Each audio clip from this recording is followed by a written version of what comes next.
Welcome to Demo Day. This is Gary Anderson with Vitus Marketing. This is our first demo day with TopTec, where today we're installing a future track 40 wide. This tent is, we're putting up 40 foot wide by 45 foot, and we're just going over the efficiencies and the ease of how the future track installs and goes up with minimal labor. So Brian Bolt's behind me, going through step by step on how this tent's going together. Our first demo day is with partnering vendors, and we have people like Black and Roll here, Granite, Distractor, Tenox, and I'm trying to think who I'm missing. Machinex Construction Products. So the partnering vendors are here to support all the equipment that goes around the tent and answer questions and show efficiencies. So that's what's happening right now today. Again, Gary Andres with Vitus Marketing.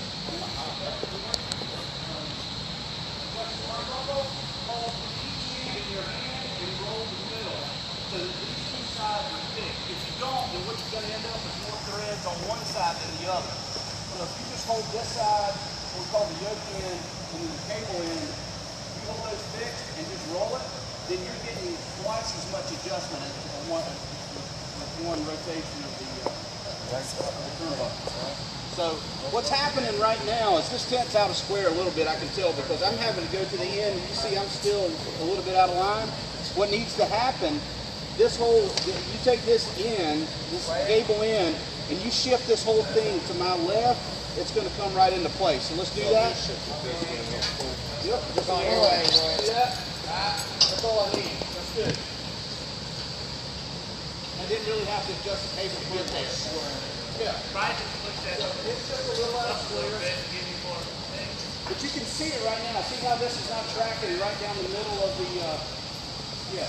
So what we'll do is, hey Roy, kick your end toward the corner a little bit. See on this slicer too, the whole thing slides really easy, right? So that's that. Before we go any further, let's talk about these perimeter poles, because we're going to attach the perimeter. And I've talked to some of you guys about this already. But we drill our perimeter poles in two different ways. I want to show you both of the ways that we do this side by side. So this is basically 26 degrees on our 26.5, and not to be a nerd, 26 degrees on the stock for the angle of the top. So these are drilled so that the perimeter poles can be turned to 26 degrees. So we do that when we don't have sliding sidewalls. There's no reason to turn the poles straight up and down, which we're also drilled for. We're going to set these up that way. If I got a quick pen. So, and when we do this, I'll hook those to the inside because that way they just don't touch my top. I have no option on these when they're at the angle. They have to hook to the outside. The only reason to attach these poles straight up and down is so that we have the bottom slot available for sliding sidewalls. If I don't have sliding sidewalls, I'm going to turn them up to 26 degrees and that's it. Okay? It actually helps keep the tent from ponding water, etc. When they're straight up and down, like this, and you have top straps, I've seen people do this just because it's easy. Well, you have to lay these tents out, or these perimeter poles out a certain way. If this pole, let's do this real quick. Well, let's turn this around. Bring your head down here. I just want to illustrate something real quick. So I'm going to have to turn it back to show it. So if I laid it out that way and I want to turn this up at 26 degrees, look, there's no hole there. See that? So they have to be laid out a certain way. All right, girl, let's go back. Just want to show that real quick. Did you show that one time? No. You got one shot. Okay, so what I do when I lay these out, let's lay it on the ground real quick. Just slide that out of the way. When I lay this on the ground, I put the extrusion toward the inside of the tent, and I look for this hole to be against the brake line. If it's the other way, it won't be there. So let's say the tent's back this way, and I've got them laid out here, there's no hole there. So it's very simple. It takes you, like I glance at the poles as I'm laying this out, and it all goes together that way. And that lets you turn those in either way you want to do it, but you got to lay them out the right way to start. And it's just one of those things off the truck, you look at it, you're done, you don't even think about it anymore. So for this one, just to show it, we're going to turn this one straight up and down.